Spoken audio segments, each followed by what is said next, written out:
Cecelski here as our speaker, historian and writer and author of several award-winning books, hundreds of articles on the history of the American South, especially the North Carolina coast. His most recent book is The Fire of Freedom, Abraham Galloway and the Slave Civil War. And his previous books include Along Freedom Road, The Waterman's Song, and A Historian's Coast. He was also the editor with Timothy B. Tyson of Democracy Betrayed, the Wilmington Race Riot of 1898 and its legacy, with which we look forward to hearing more about shortly. And that book won an Outstanding Book Award from the Gustavus Myers Center for the Study of Human Rights. He also edited with Catherine Mellon Charan an important slave narrative, William Henry Singleton's Recollections of My Slavery Days. For 5 years, Dr. Cecelski contributed a regular environmental history essay to Coast Watch magazine, and his popular oral history series, Listening to History, enjoyed a 10-year run in the Raleigh News and Observer. A graduate of Duke, yay, and Harvard, Dr. Cecelski has held distinguished professorships at Duke, UNC Chapel Hill, we'll forgive him for that one, and East Carolina University. Go Pirates! He's a native of the North Carolina coast and divides his time between Durham and his family's home place in Carteret County. His writing is focused passionately on telling stories from his home that illuminate American history more broadly, and you can find more than 100 of his historical essays at www.davidcecelski.com. Without any further ado, please join me in welcoming David Cecelski. Thank you for such a nice welcome and such a beautiful prayer. I had no idea y'all were going to be such a fun crowd. I too would have started drinking earlier if I had known. I know I only have 20 and I cover, so I'm going to kind of, as my daughter says, spew a bit here. That David, we're going to give you have a little extra time because we got you started early, so you have about 30 minutes if you need it, and 10 minutes for questions and answer at the end. Okay, well, you'll probably have to shut me up. Just a little bit about myself. I am a historian that very devoted to North Carolina's history. I grew up in a rural community east of New Bern, between Beaufort and New Bern, North Carolina. My father was a Polish immigrant who first came to North Carolina during the Second World War. He was stationed at the Cherry Point Marine Corps Air Station in 1942 when they were building Cherry Point, before he was sent to the Pacific. And then he stayed in the Marines for 31 years. But while he was at Cherry Point, he fell in love with an extremely fetching young local woman, my mother, and she was very attached to her mother. And while my father was off in the Pacific and then Korea, and then 3 tours in Vietnam, and some other places, she stayed at home. And I still have and still manage the family farm down there. It's hard to describe how I'm trying to think of a nice way to say it. It used to drive me crazy when I was a teenager, you know, that everyone knows everything about, 5 miles in every direction. It seemed all cousins. But now when I'm home, I sleep in a bedroom where my mother was born, and her father, and his father, and his father. And it's not considered the home place. The home place is down the road about a half mile. We're the new house. Needless to say, like I said, as a teenager, it drove me crazy. I just wanted to get out, right? But now I've learned to appreciate it for better and for worse. And it's still a small rural community. It's a majority African-American community. We are related to everybody, black, white, and red. And part of what I like about being down there is that we are always learning we're still learning how to be family across all of that. And so I'm sure, like many of you, when you grow up in a place like that, everything seems to have a story. You know, nothing is just what it is. You know, the pecan tree in my front yard, there's 4 of them. Each one we have a different name for and a different story. If the ball rolls over by the pecan on the front right, we say, kids, the ball's over by the pecan tree that your grandmother ran over. Well, she ran over it with a Model T Ford when it was 3 feet high, but it still has that crook in it, you know, like it's now about 30 feet up. But so, and I have, so my focus, you know, I really did sort of just want to get out of town when I was young, like most young people do.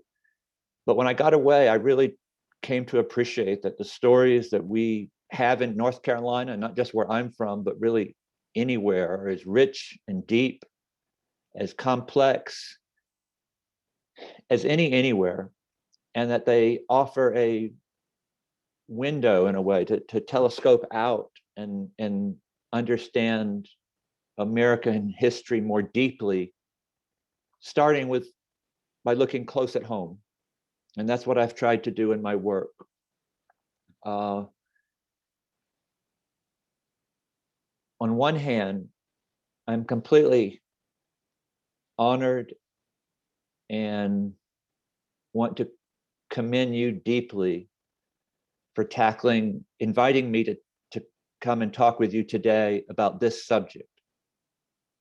Wilmington in 1898 and what they called the white supremacy revolt. Particularly in the last year since George Floyd murder and the sort of revitalization of the Black Lives Matter movement, I've been seeing sort of 2 things happen, like people running away from these issues. They just don't want to hear anymore. They just don't want to, they want to shut that history out. But it's also been very heartening to see that some people are more interested than ever. They want to know how we got here. You know, they want to understand the world that we're in, not to wring your hands and, you know, be racked with guilt or something, but to understand where we are so we can find a way to move forward, you know, in a together kind of way. And I do think it's special that you have invited me to discuss this matter with you today. In all the work I've done, it's a hard subject. It's a hard subject for me, partly because I have written about plenty of difficult, horrible moments in our history. This might be the only one in which I have not found at least some kind of silver lining. You know, like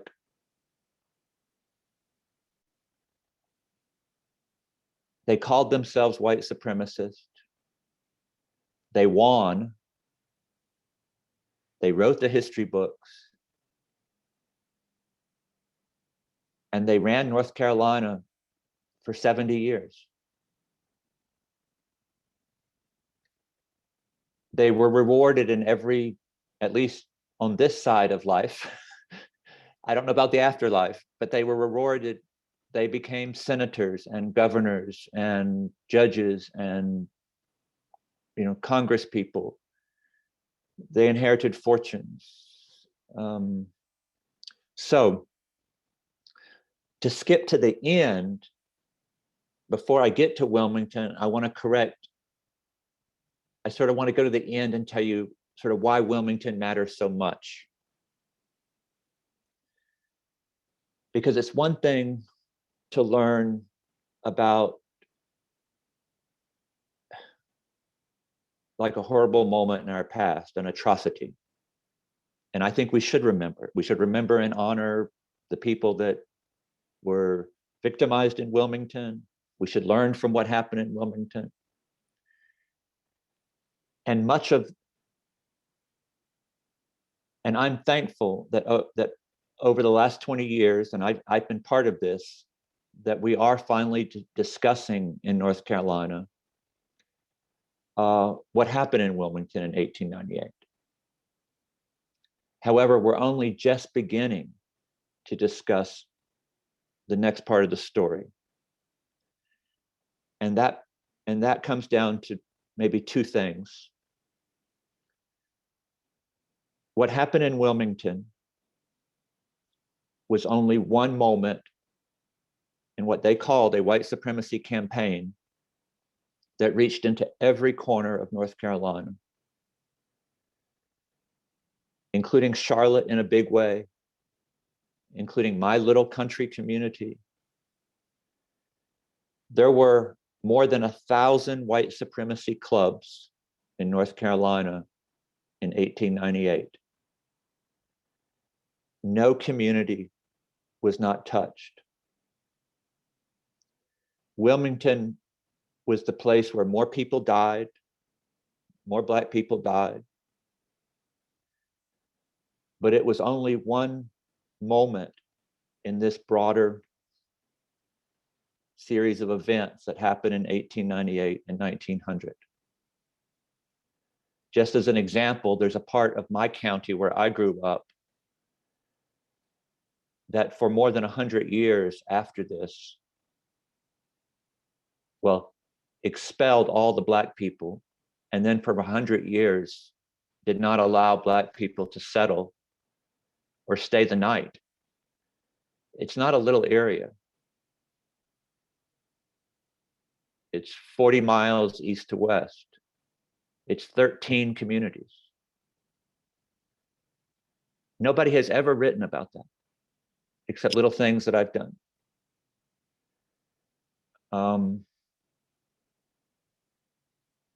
So that's one of the big things. And the second, sort of tell the end of the story first about why what Wilmington matters, is that once the white supremacists are victorious in Wilmington, which was the largest city in the state then, they are going to stay in power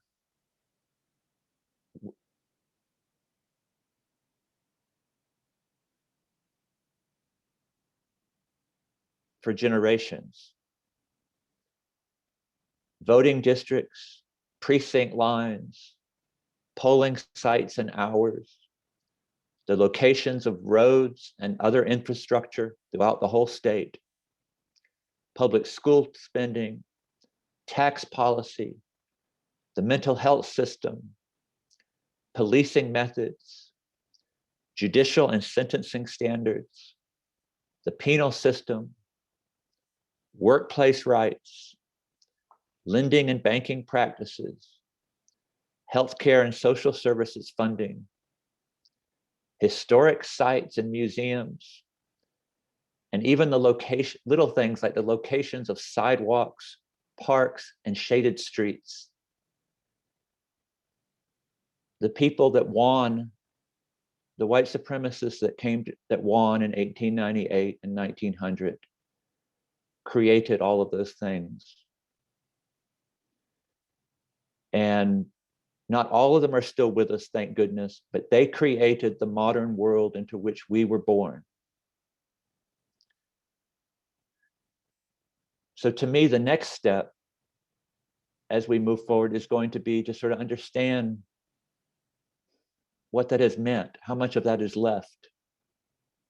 Because we haven't really, like, we're starting by understanding Wilmington, but that's kind of, in a way, the first step. So I know that's a lot. You're getting kind of the intensive graduate seminar in, 20 or 30 minutes. Let's go to Wilmington now. And this is going to be quick on the scale of doing Wilmington, because, but I'm going to sort of cover all of Southern history in 15 minutes through Wilmington.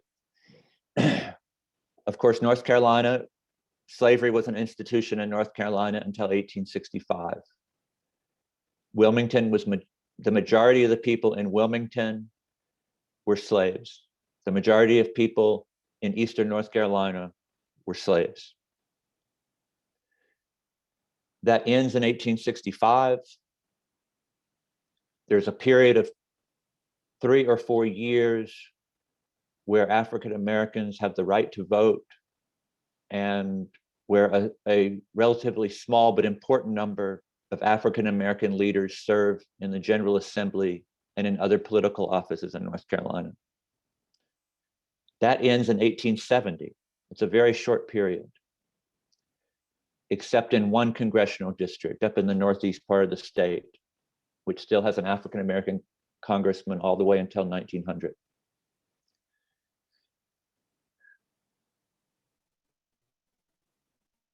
By and large, in the 1870s and 80s, the sons of North Carolina's old slaveholders are back in power.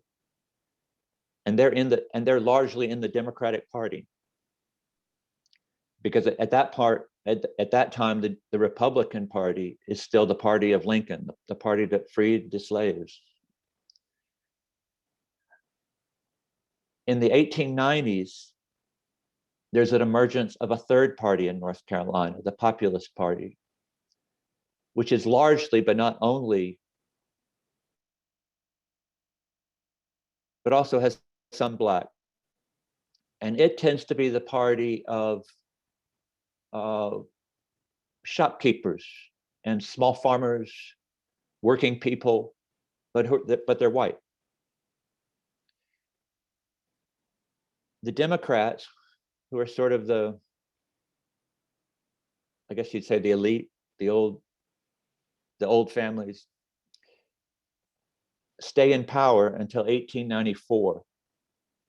But in 1894, something that's really remarkable in the history of the South occurs in North Carolina. The Republicans and the Populists strike an alliance. They decide that they're willing to bridge the racial gap between Black and white, at least enough to cooperate with one another politically. And they decide that basically all populists will vote for all Republicans, and all Republicans will vote for all populists, and they'll kind of divide up the electorate. Like they won't have both of them run for governor. They'll just pick the Republican's gonna run for governor, the populist will run for something else.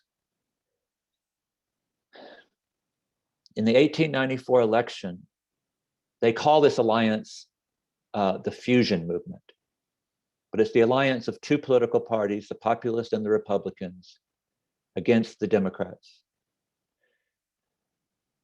The fusionists are elected into office top to bottom in North Carolina in 1894. So you have a interracial political alliance that has come to power in a way that it has not anywhere else in the American South. They win both US senators, they win every member of the congressional delegation, the governor. And the first thing they do is begin to make the electoral laws more open. They begin to expand the electorate. They make it easier to vote. They make it harder for employers to watch their employees vote and to fire them if they don't vote the right way. They start putting precinct offices in poor and minority neighborhoods. they break down the rules where you don't have to have, they make it easier to establish basically your identification. In the 1896 election, they win even bigger, largely because of that. And at this point, they're advocating, they're sort of they've become the party of the little guy, I guess you'd say. They start NC State, those of you that are state fans.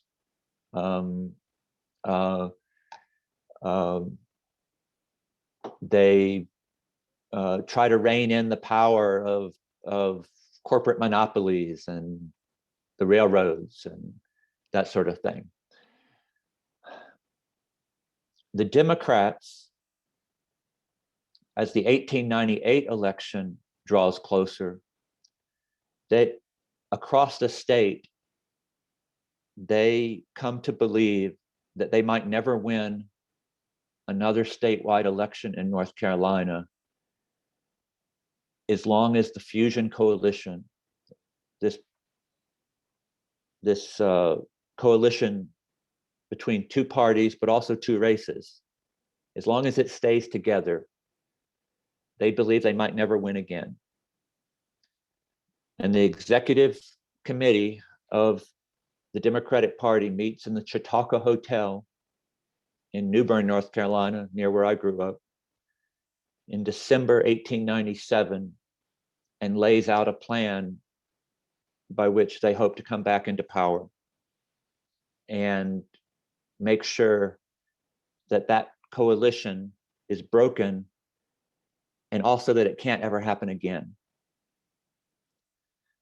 Some of you probably know some of the leading figures in New Bern that day were Charles Aycock, who becomes governor and is widely considered the, well, until recently, he was probably the most popular political leader in North Carolina history, which is why his statue is still at the old State House in Raleigh, and it's one of two North Carolina statues in the halls of the US Congress, and why there's at least half a dozen, or had been at least half a dozen buildings at universities named after him, and whole neighborhoods named after him, and a state historic site that exists for him. Josephus Daniels, who founds the News and Observer, is probably the second most important figure in this movement. And the third was a man named Furnifold Simmons. And Simmons was from Jones County, North Carolina, a lawyer. And he goes on to become, he's elected to the United States Senate based on his success in organizing the white supremacy campaign, where he serves for 30 years and is widely considered the kingmaker, in the most powerful man in North Carolina politics from 1900 to 1930. Their campaign is organized around three, I guess it has three legs. One is the intimidation and eventually violence against African Americans. The second is a kind of, I guess you'd say, if it was some other country, I think we would probably say it was propaganda, basically. The idea was to make it seem as if it was all, I know it sounds strange, I know it sounds odd that we fall for it, kind of, you know, but really to make it seem like it's unmanly for a white man to be seen socially with an African American man, or to show support politically with an African American man. much of the campaign was directed at representing the Fusion Coalition as abandoning what they called white womanhood. And Josephus Daniels in the News and Observer and other newspapers across the state, day after day, I don't mean like occasionally, but day after day after day, would run articles in the western part of the state. There was a black man, a story every day of a black man raping some white woman in eastern North Carolina. And in the eastern North Carolinas, the paper would talk about black men raping white women in the western part of the state. And in a way, my historian friends, Glenda Gilmore, who's from Greensboro and who just retired from Yale, Glenda and I argue about this all the time. How much the white supremacy movement was even anti-black. Like, I mean, it was.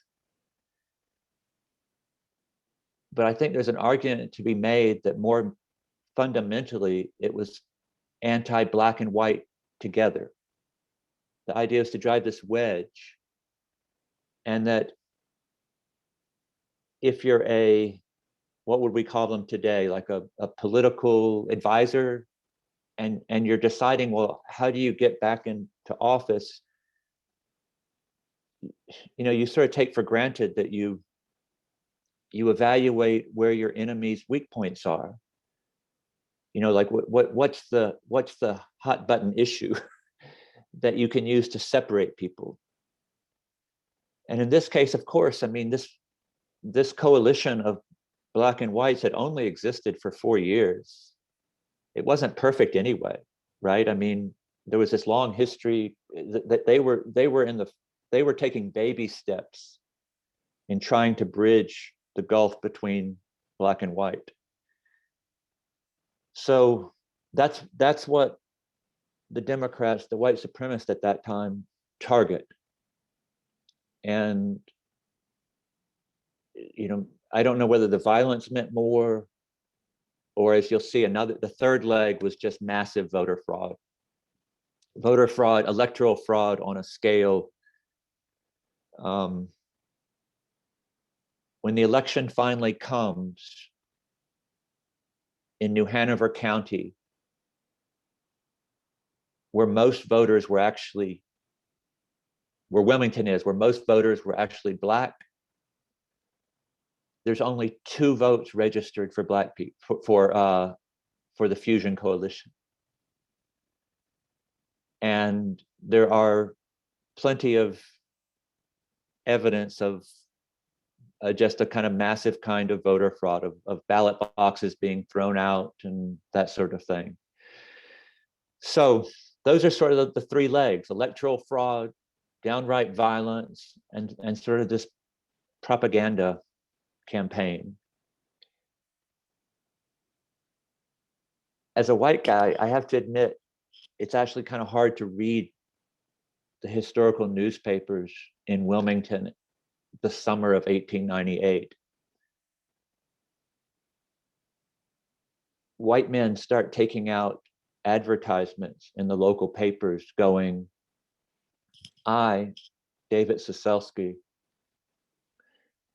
have seen the error of my ways and will now embrace the Democratic Party and white supremacy to its fullest.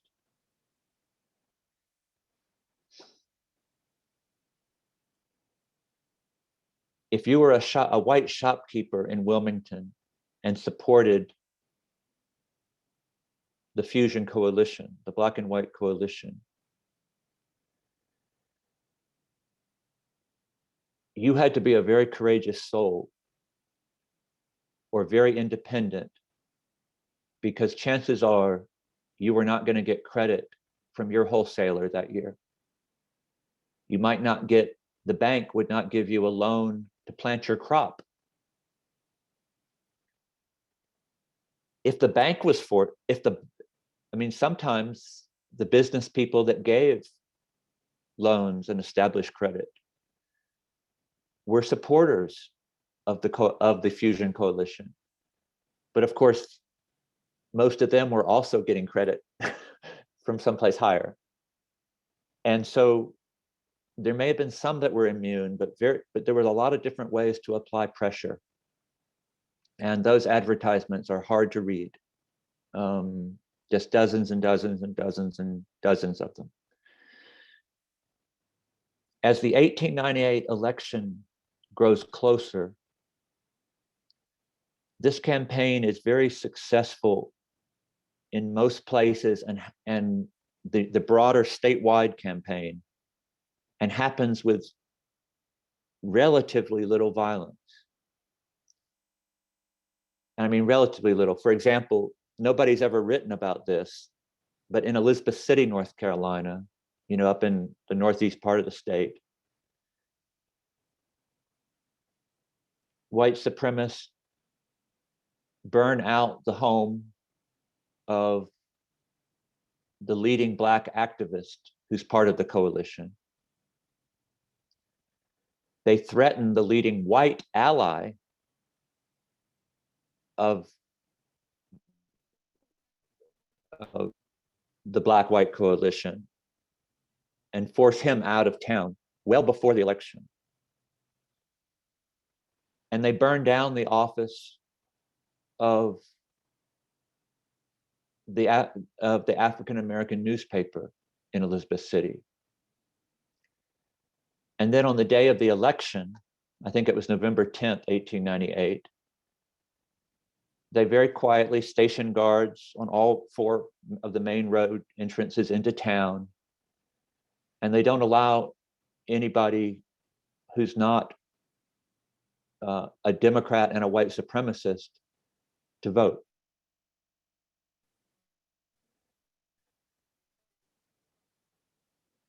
And the election passes quietly there.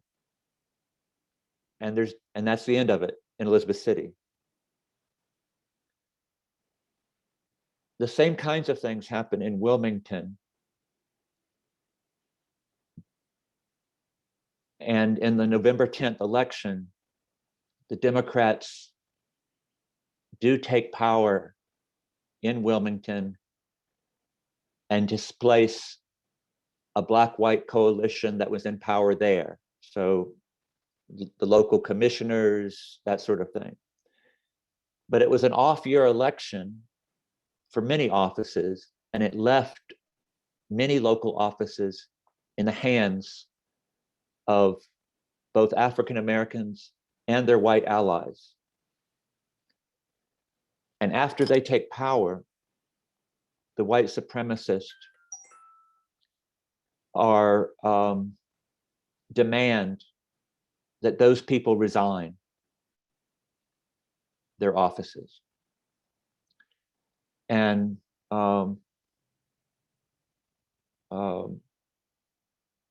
to give you a sense of the scope of who's behind the white supremacy movement in Wilmington, the 2 leading figures in my eyes would be a man named Alfred Waddell, who's kind of a classic old Southern guy, you know, like he was a member of the Confederate Army, and he was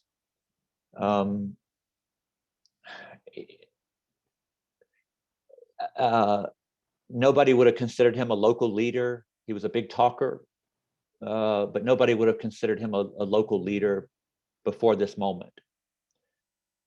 But the other leading leader of the white supremacy movement in Wilmington was McCrae, that y'all mentioned, Hugh McCrae. And he was an MIT educated engineer with a cotton factory in Wilmington, and was a very modern New South kind of guy. When they order the other elected office holders to leave, and they don't give up their offices, 3 days later, white troops began to move into the African-American neighborhoods in Wilmington.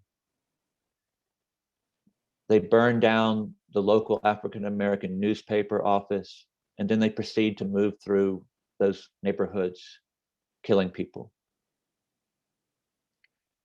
Nobody really knows how many people they killed. I've seen counts as low as 14 or 15. I've seen counts in the hundreds. I would hesitate to say, the white supremacists themselves said it was somewhere between 60 and 90. They were not doing this in a way that they were trying to hide anything, of course. They wrote about it, they bragged about it.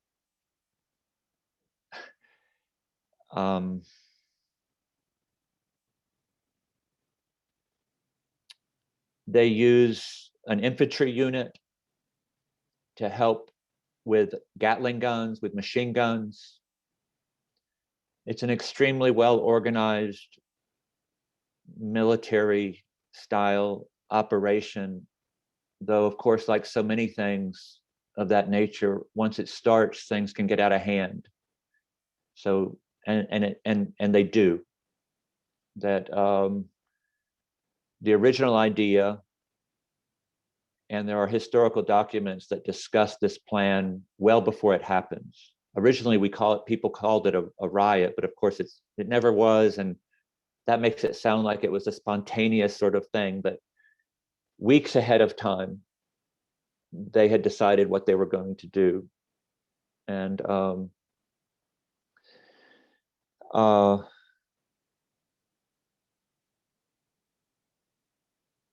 so anyway, all that unfolds. They originally aimed to target the most successful African-American entrepreneurs. Wilmington was one of the, may have had the most prosperous African-American middle class of any town in the South at that point. Only Atlanta could have rivaled it. This is before Durham becomes big and before Charlotte begins to have a prosperous African-American middle class.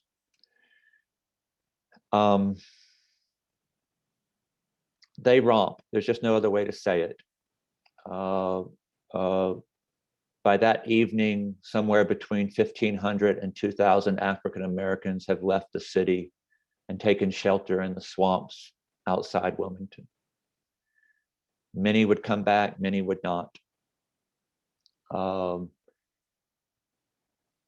They then drove out all of those elected officials, black and white, who were in office and were part of the black-white coalition that I talked about, which is why people now often call what happened in Wilmington the only successful coup d'etat in American history, because it was actually removing one group of people out of power and putting in another.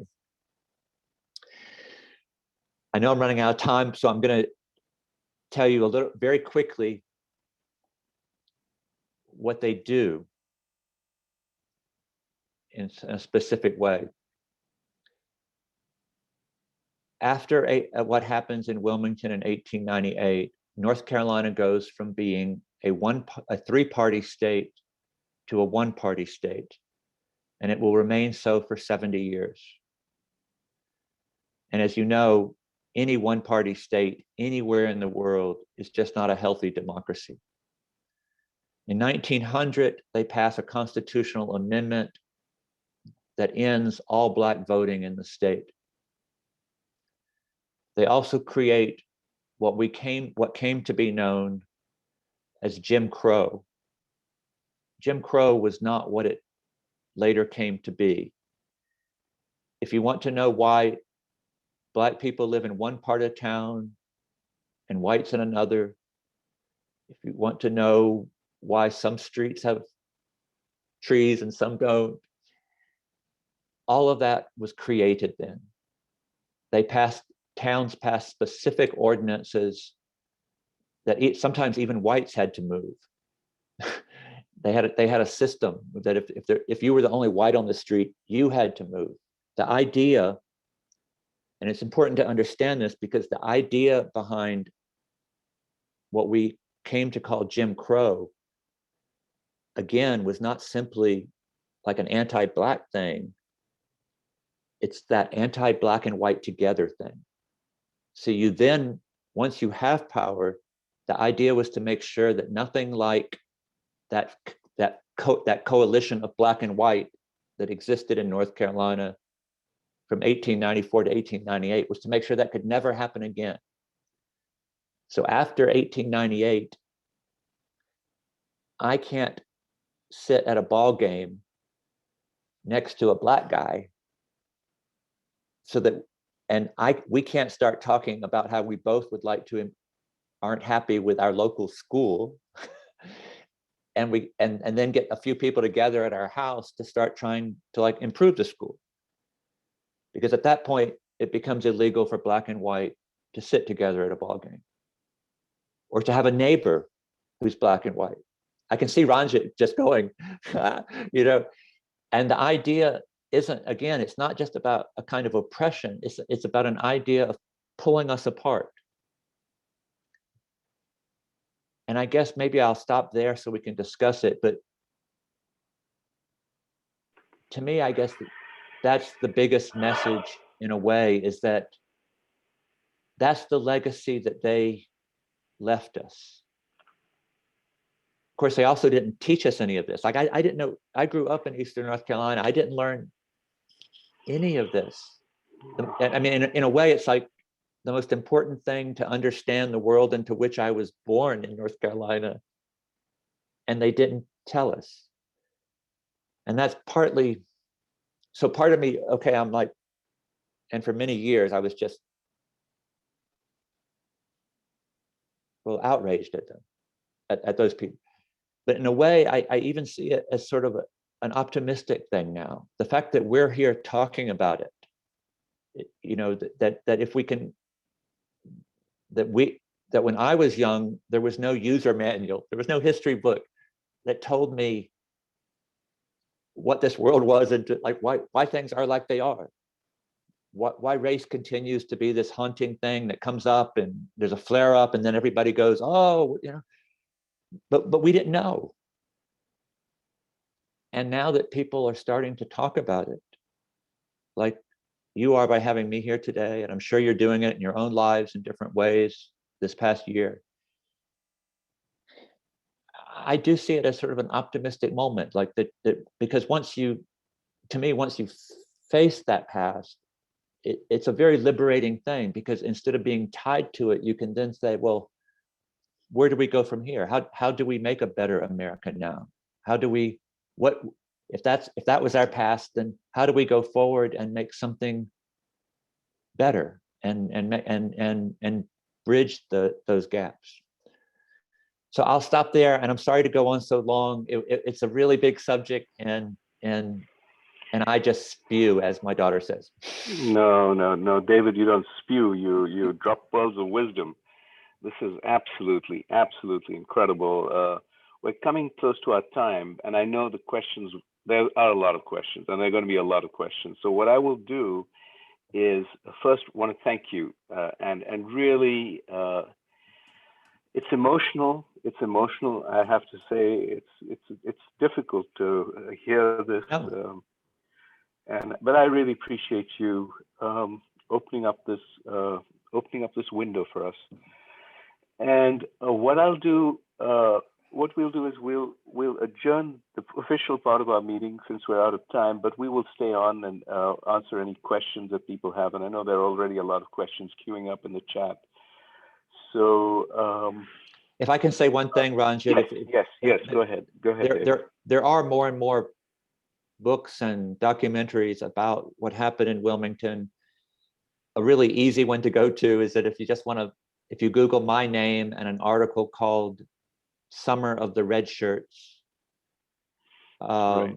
That might be a good place to start. It's just on my website, and it talks about these issues and also gives you some places you can go to learn more. thank you all okay. for having me. For those of you that can't stay, Yeah, and thank you very much. absolutely, absolutely. So we'll be making a donation. David, I'll talk to you offline. We'll be making a donation to a charity of your choice, and I will be getting a beverage of your choice to you as well shortly. And look forward to having you here in person. Anytime you're in the Charlotte area, we would love to have you Thank visit you. our club.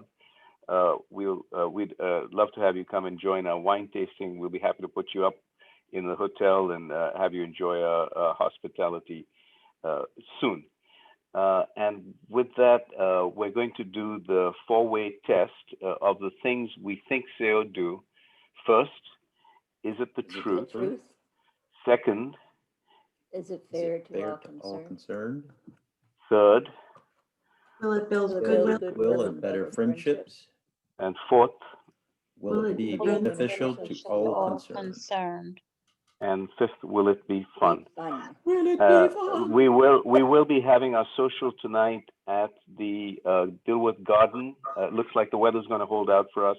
Some of you have asked that question, so please show up to the Dilworth Garden. If you haven't ordered food, please come anyway. We'll have a drink for you and a little bit of entertainment. And with that, we're going to adjourn our formal part of the meeting. If you have questions, I know we already have questions queued up from Eric. Eric, if you'll kick off the questions. We're adjourned, but at this point, Eric, if you want to go ahead and ask your question. Wait, can I just say one thing? For those Oh, who sure, haven't sure. ordered, I'm going to put the order in at 3. So if you could get the order to me before 3 for the social tonight. Sure. And all of you can unmute yourself, and then we'll just go with questions. Eric, please go ahead and ask the first question. Yeah. Thank go you, ahead. Ranjit, and please forgive the sound of the copier in the background if you can hear that.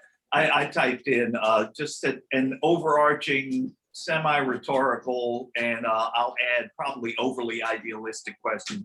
How can we learn from Wilmington 1898 and other similar historical events, just to help ensure that, especially in light of recent events, current political climate, not to go too far down that rabbit hole, what can we do to help ensure that nothing like this ever happens again, even though we seem to be building in that direction?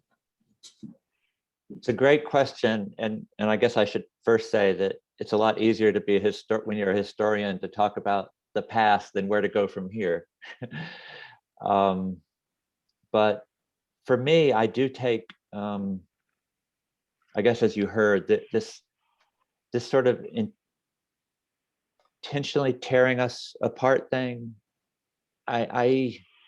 that's one of the most powerful lessons to me. And I think learning the history of Wilmington has made me a more acute observer of the different people and places or anything in politics or even in, heck, my own family that is trying to divide us.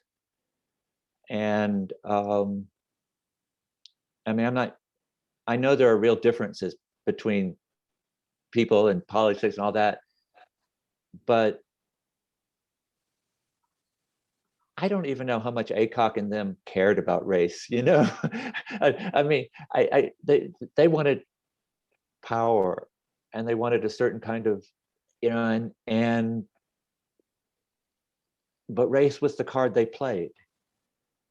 And the consequences were enormous, both for African Americans, but also for all of North Carolina in 100 different ways. And so in my own life, I try to bear that in mind and do everything I can, both in, as I'm sure y'all do, you know, in how I handle myself personally, but also in the groups I support and how I give money, how I relate to the world around me. I try to be a bridge, you know, I try to be, and I have to admit my suspicion radar goes up that when I see people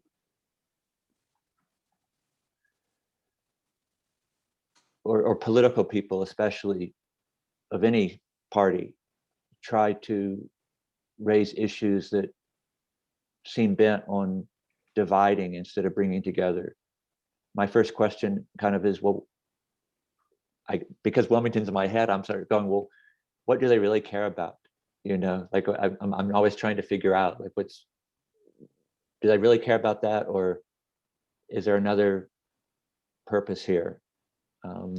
So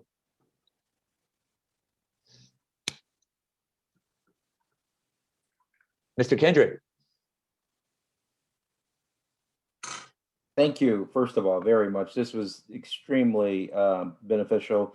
I want to thank you, first of all, for talking so clearly and plainly about miscegenation, because that's a tough topic for a lot of Americans to understand. And having done my family's genealogy and going back to a slave inventory from 1863, where I saw my great-great-grandmother recorded in the census as a piece of property valued at about $1,500, I can tell you it's meaningful to hear some acknowledgement of that. But my question for you, David, first of all, it's kind of a two-part question. Is what do you think the role of the Compromise of 1877 played in this, as well as the 1896 decision of Plessy v. Ferguson? Because I kind of think that race was at the heart of a lot of this. I think a lot of these guys clearly believed that there was there was white supremacy, and that blacks were not quite human. So I'd like to hear your comments on that. Completely. And you know, I have a Charles Aycott quote. You know, we have fought for tariff and against tariff. We have fought for internal improvements and against them, for a tax on liquor and against it. We have fought for this issue and against that policy, but everywhere and all the time, we have fought for white supremacy.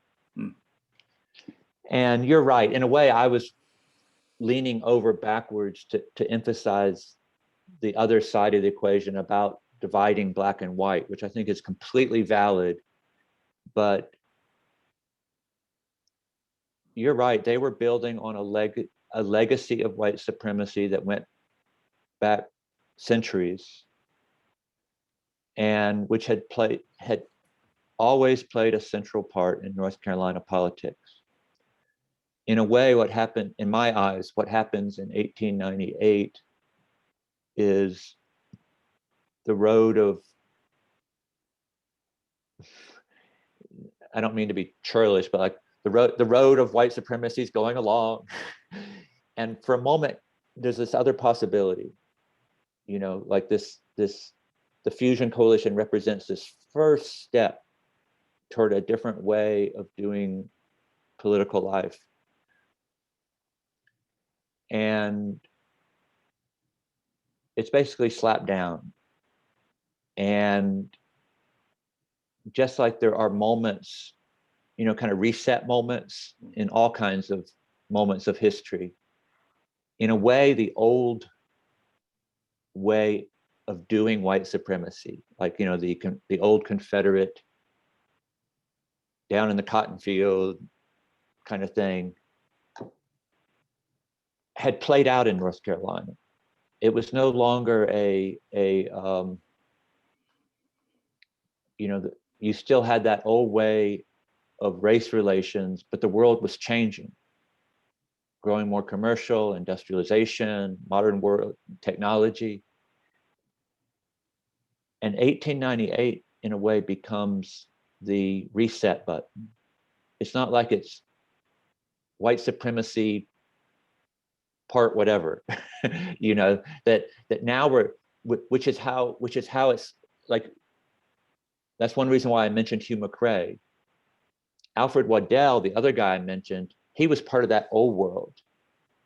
You know, the cranky, almost caricatured Southern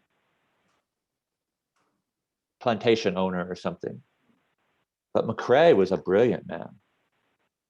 MIT educated, forward looking. He did all kinds of experimental agriculture. But he and his generation carry the same white supremacy impulse forward, but find new ways for it. And that's what the political events in Wilmington and the White Supremacy Revolt, they sort of shape that new direction. And it's that direction that we then live with for so long. But it's not like they invented white supremacy, right? So Thank you. yeah, good and excellent point. I think sometimes I go so far to Oh. emphasize the other point that Oh, thank you. Gene, you had a question in the chat. If you don't mind unmuting yourself and asking a question. Gene Stewart.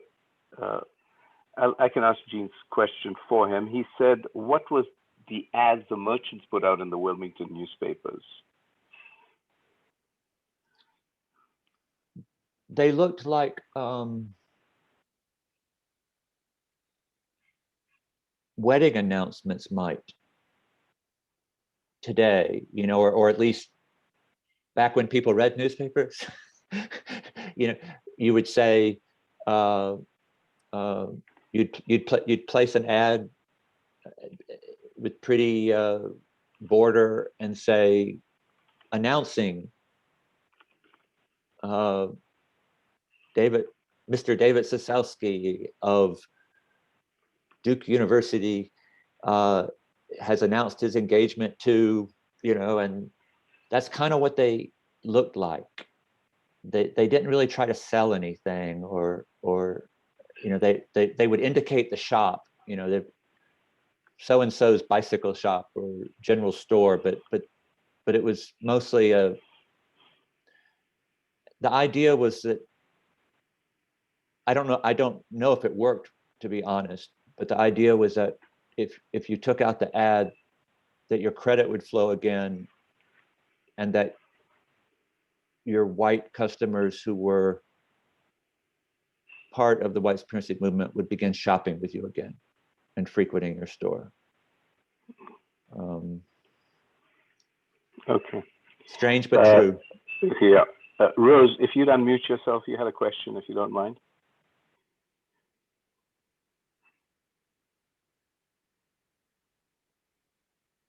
Can you hear me? There we go. I Yes, we can. Nice to see you. I have a lot of questions, but I put one in the box about if you believe in reparations, because I know when the African Americans were kicked out of Wilmington, a lot of them left their property, and this also happened in several other riots. And another thing I wanted to ask about, I thought in response to the ads, the African American newspaper placed an ad saying that white men were also flirting with Black women. And I think that's what prompted them to burn the newspaper down. I'm not sure if you're familiar with that, if you heard anything about that. Yes, let me start with that one. In the past,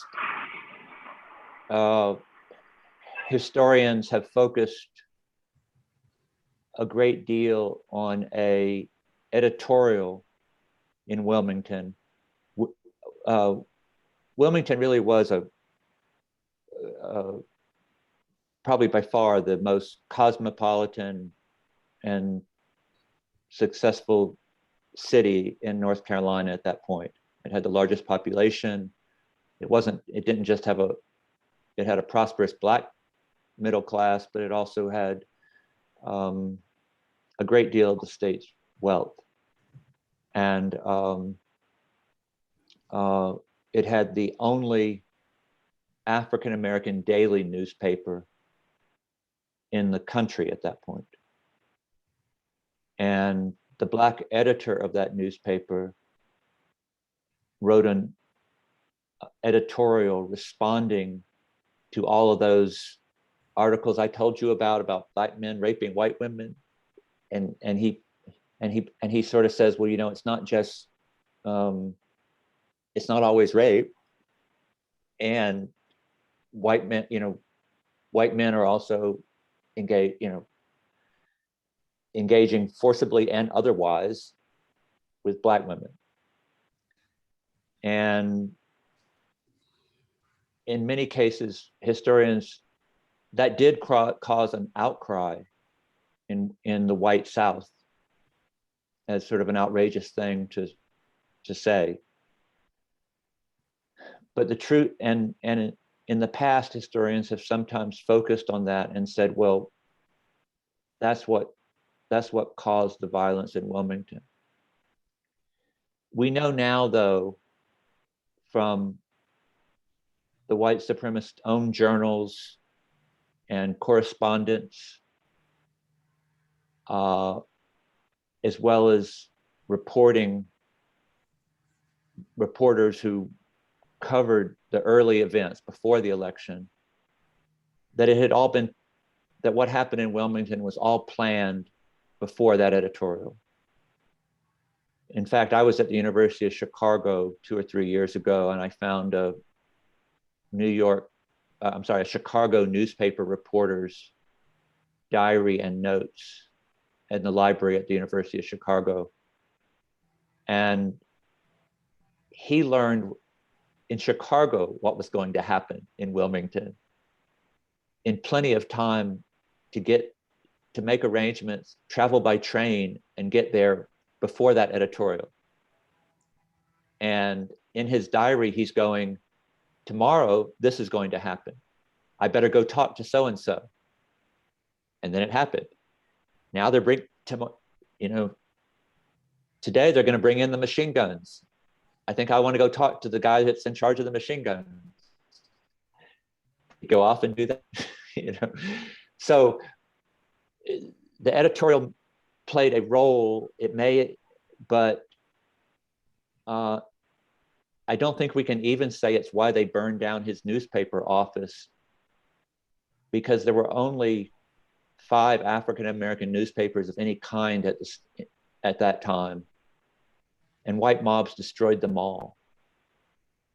And some of them were before that editorial, so like the one in Elizabeth City. As far as reparations go, again, an excellent question, and I don't want to punt for me to talk about history than what should be done now. So I have no special expertise or about whether there should be reparations. What I can say is that historically, the consequences, financial and otherwise, for what happened in Wilmington and the white supremacy revolt are almost measureless. To me, they go way beyond losing land they include that in Wilmington, but they go way beyond. They go to generations of the way that African Americans would be dealt with in North Carolina courts and jails, the way that African Americans are treated by police, the way African Americans have or didn't have access to credit at North Carolina banks. In most North Carolina banks after 1898, no African American could get any credit unless they had the approval of a prominent white man with good stead at that bank. That makes a difference. I mean, some of you are probably business people, and not having access to credit is a big thing. It means not being able to stay at home with your mother and grandmother because you have to go move to another part of the country to get a job. It means that no African American is allowed to work above a white man. I mean, I could just go on and on and on. And I don't know how you would put a dollar amount to this or what reparations would mean, but that history is expansive. And my own personal feelings is that I don't want to be making decisions about reparations, but when the African American community decides what we owe it, if they ever decide what we owe it, I'm all there. I don't. So, Rose, I don't know if that answers your question, but I hope so. No, thank you so much. We had Ravi Mojumdar had a question. Ravi, if you want to go ahead and ask your question. Yes, thank you very much, Doctor. And you mentioned, and I'm intrigued by this, and I apologize if I'm getting a bit personal, but you mentioned your father was a Polish immigrant. Yeah. And I don't know, was he escaping, first of all, was he escaping oppression in Eastern Europe at the time he immigrated?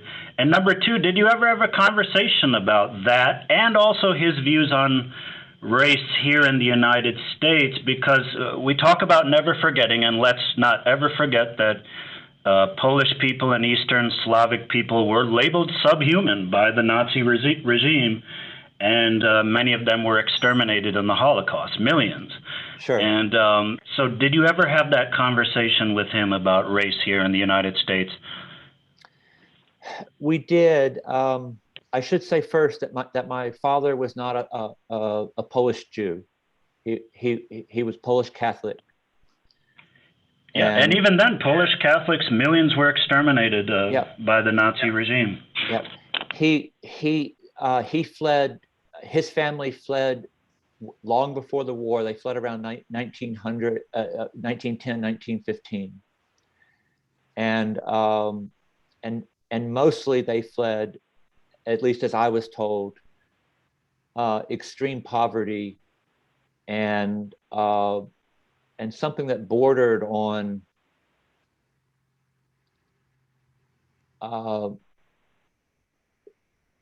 they were being conscripted by force into an army that was supposed to go to Russia, I think. His part of Poland was occupied by Russia at that time, so they were taking the young men away to serve in Russia. Being an immigrant here, and he like the Marine Corps almost taught him to speak English, you know, like it was he never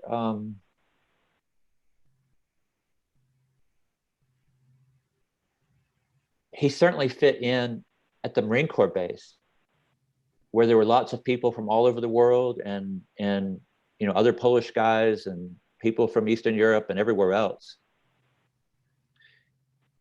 In our little community, he was very much an odd duck, and I don't think he minded a whole lot. You know, he did the whole Southern way of being that my mother's family was, and with race, I think he struggled with like, what was the big deal? You know, like he wasn't part, in my mother's side of the family, race was just always there in good and bad ways, you know, like, but for him, it was a strange thing in a way. And at times, I think he even felt that as an immigrant, his own struggles were not honored or appreciated by the world. That and he did face anti-Catholic and anti-immigrant sentiment at times, you know, in Eastern North Carolina. And I did a little bit in school, you know, but nothing. We were one of the few Catholic families. Most people didn't know what a Catholic was where we were. We went to church twice on Sundays. We grew up in my mother's church, which was Methodist, United Methodist, and kind of the social life of our community revolved around it. And then we would drive 20 miles to the Catholic church. As children, we were not big fans of this, I should say. I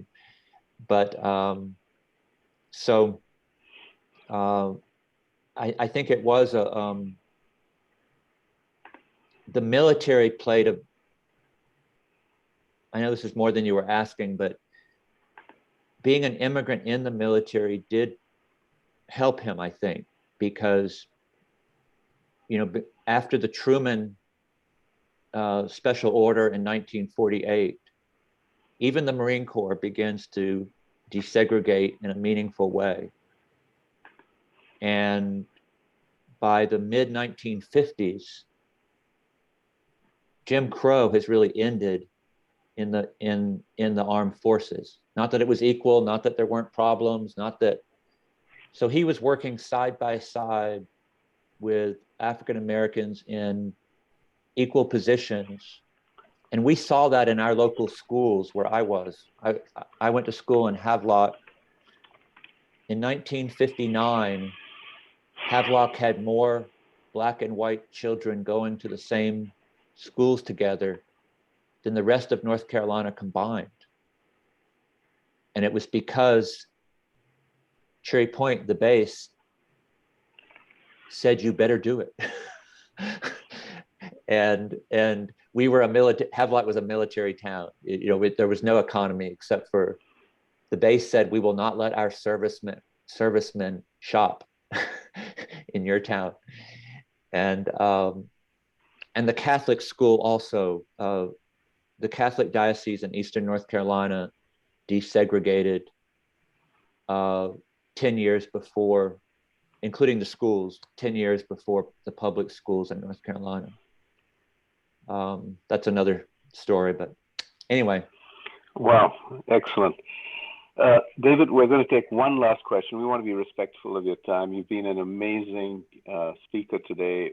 I know that our group would keep you here till dinner time, so I appreciate everything you've done, and we look forward to talking more over a beer where we can really get into the meat I look of forward this. to that. Absolutely. We'll take one last question.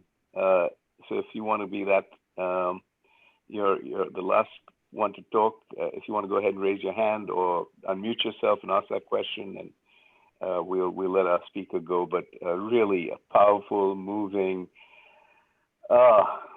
Thank you. It's going to make us think a lot. It's going to make us think a lot. So, anyone? John, Frank, Rosemary, Dave, Hugh, Jenny, Kay, Tom. Anyone want to take? Go ahead, Jenny. Take that last question. I just want to say thank you very much. This has been very interesting. I know some of it because Kevin is my husband, so we've dealt with that ourselves. But I just wanted to thank you for touching on the subject because it is something that a lot of people don't want to talk about. So I really appreciate you being here. Thank you. Yeah, One of the it's a great honor to be here. One of the great joys of my life over the speaking to Kevin's issue was over the last 20 or 25 years, we've been learning to be cousins and family again in Harlow, my community. Wow. Awesome. And it's, there's no playbook, and we have stunk it up at times. Like, we've made such embarrassing things, but it's also been very joyous to have like lots of more family all of a sudden, like it's been one of the most enriching experiences of my life. And thank you all for joining today. I can't tell you how much you lift me up by your willingness to discuss these issues and push me to think about them harder. I feel like y'all are on the cutting edge of a better future for us, and I find it humbling and a great honor to be with you. So thank you very much. Oh, thank you. Thank you. Thank you, and have a great rest of the day, and enjoy your weekend, David. And thank you all for joining. Y'all too. I look forward to that scotch one day. Absolutely, absolutely, absolutely. Take care.